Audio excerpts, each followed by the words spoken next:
rapidement aborder le sujet que j'ai voulu entamer aujourd'hui.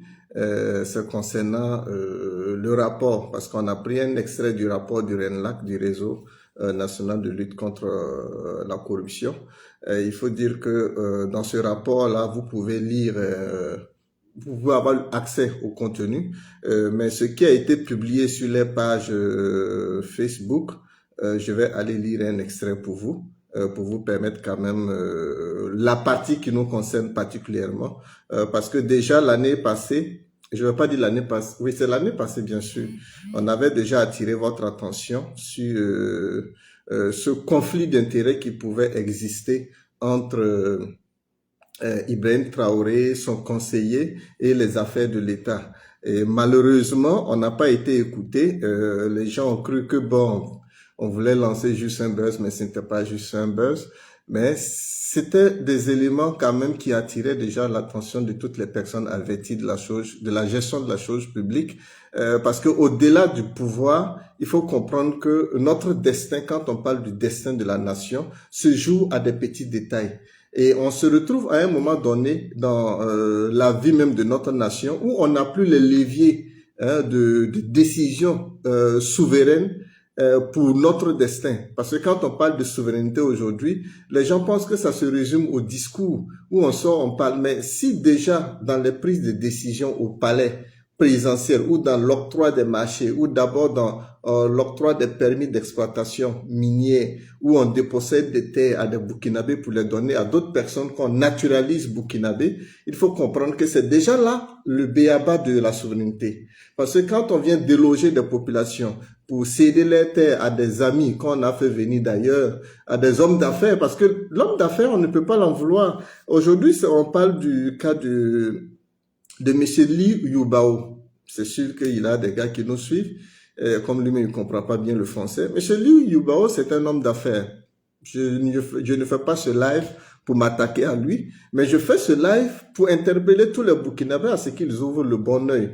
Parce que le RENLAC a voulu investiguer dans le fond, mais il faut dire qu'ils n'ont pas pu avoir accès à certains dossiers. Et quand vous voyez, quand ils font cette citation dans leur rapport, pour faire référence à ce monsieur, ça veut dire que ça cache beaucoup de choses. Mais comme il est lié directement à Ibrahim Traoré qui est aujourd'hui à la tête de l'État, donc ça limite quand même leur pouvoir, les capacités d'investigation. Parce qu'ils ont cité un certain nombre d'éléments que nous avons déjà énumérés. On se rappelle qu'en novembre de 2024, c'est-à-dire il y a environ une année aujourd'hui, ce monsieur-là avait offert gratuitement, plus de 50 voitures électroniques, non, électriques plutôt, au gouvernement, aux membres du gouvernement. Et si vous tapez sur Facebook, vous allez voir le ministre des Finances, notre frère Nakanabo, qui était assis fièrement dans une des voitures pour faire la réception.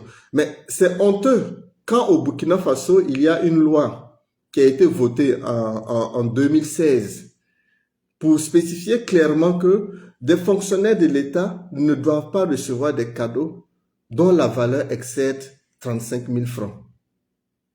Ça, c'est la loi qui le dit clairement. Et cette loi, il faut dire que ça touchait même déjà, paix à son âme, Feu Salif Diallo, qui avait réceptionné, je crois bien, des tablettes venant de la société Huawei ou bien un truc comme ça. Et on avait attiré l'attention, bon, ça avait vraiment fait du bruit sur les réseaux sociaux.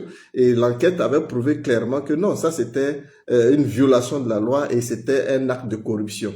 On ne peut pas comprendre qu'aujourd'hui, où on parle de révolution, où on parle de révolutionnaires, où ils disent qu'ils veulent quand même purifier la chose publique, rendre la chose publique, la gestion de la chose publique saine, où on doit combattre la corruption, que ceux-là qui sont chargés de combattre la corruption se permettent d'accepter des cadeaux d'une valeur de plus de 1 milliard. Parce que c'est le donateur lui-même qui dit que ça fait plus de 1 milliard. Ça fait un. En deuxième position, il a fait un don de 400 et quelques millions, pas pour le fonds de soutien patriotique, mais pour des VDP, que pour l'équipement des VDP. Il a donné 421 millions, ça c'était le 23 novembre 2023. Et ensuite, il a eu à donner, je crois bien, si mes notes sont bonnes, près de 12 millions au fonds de soutien patriotique. Ça c'est bon, c'est pas mauvais. Fonds de soutien patriotique, c'est pas mauvais. Mais un entrepreneur un businessman. Il est d'abord venu au Burkina Faso en 2019 sur Roch-Marc Christian Kaboré, promettant de développer l'agriculture, que lui, il allait exploiter 10 000 hectares en cultivant du riz et du maïs. Et il allait installer une usine pharmaceutique. Et il promettait de créer 5 000 emplois en investissant près de 1 000 milliards. Mais il y a un article de Sidoya, je vais publier le lien après, vous allez partir lire, où un journaliste a été l'interviewé en Chine. Oui, il disait, ça c'est l'année passée, c'est-à-dire de 2019 à l'année passée, il dit qu'il a eu à investir 10 milliards. Les 5 000 emplois, on ne sait pas où ça a été créé. L'usine de pharmaceutique, ça y est encore d'actualité parce que dans cet article, dans l'interview qu'il a eu à répondre l'année passée, il est revenu sur les mêmes promesses qu'il avait fait à Roch-Marc Christian Kaboré en 2019, parce que c'était la première fois qu'ils mettent les pieds au Burkina Faso. Et il avait demandé à être naturalisé. Vous savez qu'un homme d'affaires arrive dans un coin, ça arrive partout. Il cherche à avoir des faveurs, certainement les papiers. C'est pour ça, à l'époque, vous allez voir que peut-être les Libanais et autres, quand ils arrivaient dans un pays, ils cherchaient à épouser une de nos sœurs ou bien voilà une nationale pour pouvoir faciliter avoir les papiers parce que ça l'ouvre le chemin à concurrencer nos entrepreneurs locaux. Ibrahim Traoré, quand il est arrivé en 2022, il a accordé très rapidement la nationalité. Il a naturalisé. Alors que ce monsieur, il n'est au Burkina Faso que de 2019 à 2022. Donc, en 3 ans seulement de présence alternée sur le territoire burkinabé, on l'a vite donné la nationalité burkinabé. En plus, il a été nommé chargé de mission à la présidence par Ibrahim Traoré. C'est-à-dire, on lui donne la nationalité et il est chargé de mission à la présidence. Un Chinois, un homme d'affaires. Je vous dis pas un expert en dans tel domaine ou dans telle science ou bien un expérimenteur. Non, c'est un homme d'affaires. Il est venu pour investir. Il est clair qu'il est venu pour investir. Et c'est un homme d'affaires qu'on nomme chargé de mission à la présidence. Ensuite, on lui accorde 2 permis d'exploitation industrielle. Du 15, les validités de ces permis qui seront renouvelées certainement, ça a été octroyé le 15 février 2023 et ça expire le 14 février 2026. Donc, c'est permis de recherche et d'exploitation. Et c'est dans le Ganzourgou et Kouritenga. Vous pouvez aller taper la liste des permis d'exploitation valides en 2025. Je vous donne juste les pistes. Vous allez sur Internet, vous tapez pour ceux qui ne sont pas paresseux et vous allez avoir la liste et vous retrouverez le nom de son entreprise là-bas. Le second permis, ça date du 5 février 2023 au 4 février 2026. Ça, c'est dans le Kouritenga et le Boulgou. Voilà, ça concerne les villages de Dialgaï, Tenkodogo, Tansobotenga, tout ça. Donc, récemment, vous avez vu qu'il y a des villages qu'on déguerpissait à la hâte pour installer des sociétés minières. D'autres disaient, oui, c'est une société minière chinoise, on ne sait pas c'est qui. Oui, c'est le conseiller, celui qui était chargé de mission d'Ibrahim Traoré, qui est devenu quelques mois, parce que quand il a nommé conseiller, je crois bien, il a été chargé de mission d'abord en novembre 2023. Et dès juin 2024, c'est-à-dire environ 6 mois ou 7 mois, il a été nommé conseiller spécial du président de la République. Et c'est le conseiller président de la République qui est détenteur de permis d'exploitation et ça ne s'arrête pas là. Il est aujourd'hui l'un des fournisseurs principaux de notre armée. Le RENLAC ou bien l'ASE ne peut pas aller fouiller aujourd'hui, n'a pas autorisation d'aller fouiller aujourd'hui les dépenses de l'armée. Sinon, vous allez savoir comment cet argent est blanchi. Parce que je le dis clairement. Parce que là, il y a conflit d'intérêts. Un chef d'État qui naturalise un étranger, il se donne la main. Et ce que je voulais ajouter, le ministre de l'Agriculture qui aime faire tellement son malin là, tout le projet que le ministre de l'Agriculture est en train d'exécuter, ce sont des projets du Chinois en question. Parce que ces projets, il a bien détaillé dans l'interview qu'il a accordée aux journalistes de Sidoya. Je vous ai dit que juste après le live, je vais vous mettre le lien et vous allez partir lire. Vous allez voir tout le contenu. Tout ce que le ministre aujourd'hui bombe la poitrine, c'est pour ça que vous allez voir tous les appareils, les machines qui ont été envoyées, que Ibrahim Traoré va souvent dire, je vais faire et il remet tel lot de matériel, 1000 tracteurs par-ci, 1000 pelleuses par-là, ou bien 200 par-là. Non, tout ça c'est pour les Chinois. C'est lui qui est chargé d'abord pour l'achat, c'est-à-dire c'est lui qui est fournisseur, mais en même temps propriétaire. Mais si ce Chinois-là, en peu de temps, c'est-à-dire de 2022 à 2025, peut détenir autant de marchés, peut détenir autant de permis d'exploitation minière, peut détenir autant de terres pour l'agriculture, où le ministre peut aller s'arroger les mérites pour juste faire des images à la télévision, qui peut être derrière? C'est au profit de qui? Ce n'est pas un ministre. Si ce n'est que Ibrahim Traoré. Vous savez, nous, on ne parle plus assez. Quand on voit quelque chose qui tape l'œil, qui attire notre attention, qui voit que nous sommes en train de vivre un scénario où on vend notre pays sous nos yeux.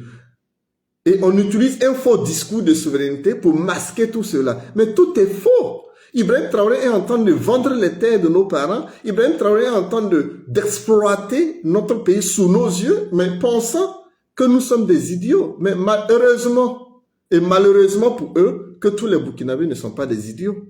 Parce qu'aujourd'hui, il y a des jeunes militaires qui sont autour de lui, qui se contentent que de changer de voiture. Bon, leur rêve, c'était de rouler de voiture. Aujourd'hui, ils sont devenus, bon, les bourgeois, ça change de voiture, de jeep. Moi, je ne vois pas quelle fierté il y a pour un capitaine, pour un lieutenant, de rouler dans une grosse caisse pendant que son pays est attaqué, pendant que des jeunes soldats sont tués au front, pendant que des localités ne peuvent pas être approvisionnées. Voilà le convoi d'Arbina. Aller-retour, il y a eu des attaques, il y a eu des jeunes militaires qui sont tombés. C'est des familles qui seront endeuillées dans cette fin d'année. Pendant que vous bombez le Toss à Ouagadougou, c'est, voilà, on porte des cagoules, on fait enlever nos parents, nos proches. Il y a quelle fierté dedans? Aucune fierté. Aujourd'hui, vous avez crié souveraineté. Oui, la France, on veut exploiter nos terres. Mais qui exploite nos terres aujourd'hui? Qui exploitait nos terres? Hier, il n'y avait pas d'étrangers qui exploitaient nos terres. Monsieur Li Yubao, désolé, mais il n'y avait pas d'étrangers qui exploitaient nos terres. On a dit France. Montrez-nous un permis d'exploitation français au Burkina Faso. Montrez-nous un village où on a déguerpi pour installer des Français. Qu'on nous montre. Ils sont aujourd'hui au pouvoir, ils ont tous les archives. Ils peuvent sortir ces archives pour dire, oui, voilà, on a déguerpi tel village à telle époque, sous Blaise ou bien sous Thomas Sankara ou bien, je ne sais pas, sous Maurice Amio, pour installer des Français. Qu'on nous les montre. Mais ça se passe aujourd'hui. Quand on parle souvent de certaines choses, vous voyez les jeunes même qui viennent pour vous insulter, pour dire des choses, mais quand tu cliques et puis tu vois sur son profil, tu regardes son image, ce sont des enfants de 20 ans. Ils savent rien du tout du pays. Donc si vous allez regarder les injures de ces enfants pour vous taire, on va perdre notre pays. Ce n'est pas nous-mêmes le problème. Nous, on est déjà arrivé à un stade, on peut dire sans le pays ou même en étant à l'extérieur, parce qu'on connaît ou ce qu'on sait faire, on ne va jamais mourir de faim. Mais on parle des générations futures, ces enfants qui sont en train de grandir. C'est pour eux que nous parlons. Sinon, ceux qui insultent, ils vont se placer devant moi, ils valent en quoi mieux que nous? Rien. Mais si Konomo parle, si des amis publient, Oumar Koulibaly et Naïm, tout le monde se met à fond, mais sachez que c'est pour l'avenir. Allez, je ne vais pas être long. Je n'avais même pas prévu de faire le live. C'est Noël, on devrait être en train de profiter, mais pour nous qui avons des proches qui sont enlevés, la fête n'est vraiment pas une fête, c'est juste des moments de retrouvailles familiales où on garde juste en prière nos proches qui sont enlevés. Et je vais penser ici à mon petit frère Ali Comporé, au papa de Oumar Koulibaly, à tous ces officiers enlevés, à tous ces journalistes qui ont été enlevés, et tous ces inconnus, parce que quand je dis ces inconnus, il y a des gens qui ont été enlevés dans des villages, des femmes et autres, qui sont torturés aujourd'hui, gardés dans le silence total, on ne sait pas, personne n'en parle, même les religieux n'en parlent pas. Quand on voit des membres de gouvernement qui viennent à l'église faire le culte avec nous pour dire que on est venu au nom du gouvernement pour prier pour la paix, mais que des religieux aient quand même la capacité et le langage de vérité de leur dire que on n'obtient pas la paix sans le pardon. On n'obtient pas la paix sans la tolérance. On n'obtient pas la paix sans la vérité. Et ça, c'est le religieux d'abord qui doit cultiver cette vérité. Parce que si un religieux n'est pas capable de cultiver un message, de cultiver la vérité, parce que la base de l'amour, c'est la vérité. Il n'y a jamais d'amour dans le faux. Mais si les religieux n'en sont pas capables, c'est pour ça qu'on est dans cette situation. Donc c'est dommage, c'est une interpellation, comme c'est Noël, je profite d'interpeller les pasteurs, les prêtres en particulier. Ayez ce langage de vérité pour sauver l'humanité. Parce que ce qui se passe aujourd'hui au Burkina Faso, c'est un crime contre l'humanité. Parce que ce qui paraît à la télévision n'est pas ce qui est réel sur le terrain. Ce qui paraît sur les réseaux sociaux, sur Internet, ce n'est pas ce que nous vivons, ce n'est pas ce que vous vivez. Nous vivons l'enfer. Parce que cet enfer, c'est quand vous pleurez vos proches qui tombent comme des mouches, mais vous ne pouvez pas vous plaindre, vous ne pouvez pas chercher à savoir pourquoi. Et vous ne pouvez pas proposer aussi des solutions qui vont permettre de stopper cette tuerie. Et aujourd'hui, Ibrahim Traoré qui prédit encore des morts. Ibrahim Traoré, un chef d'État. Quand je vous dis Ibrahim Traoré, c'est l'ange du démon, certains ne comprennent pas ce que je veux dire par là. Quand je dis l'ange, vous savez, le démon, tout simplement parler, c'est pas quelqu'un qui marche. Ce sont des méthodes, ce sont des attitudes. Il t'attire dans quelque chose qui va te nuire toi-même. Et après, dans ta tête, tu dis, bon, le diable m'a eu, ou mieux le démon, voilà, tu vas à l'église, le pasteur va dire, oh, il va prier, on va te délivrer. Mais quand tu te lèves et puis tu vas commettre les mêmes défauts, les mêmes dégâts, tu vas aller avoir les mêmes attitudes, le même comportement. Non, il est encore en toi. Tu vas aller encore, prochaine prière, tu vas aller encore, tu tombes. Non, ça ne changera rien. Tant que toi-même, tu ne changes pas d'attitude. Donc, Ibrahim Traoré, le comportement qu'il a, c'est purement démoniaque. Ce sont des comportements que le démon aime. Que le démon aime s'aimer. C'est-à-dire, il n'y a pas de pardon, pas de tolérance, pas de culture de dialogue, pas de vérité.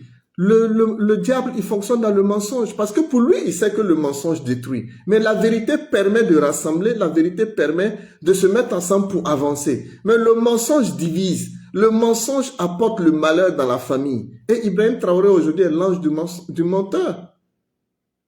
Bon, je ne vais pas être long parce que là, c'est Noël, je suis en train de devenir pasteur à la place de pasteur.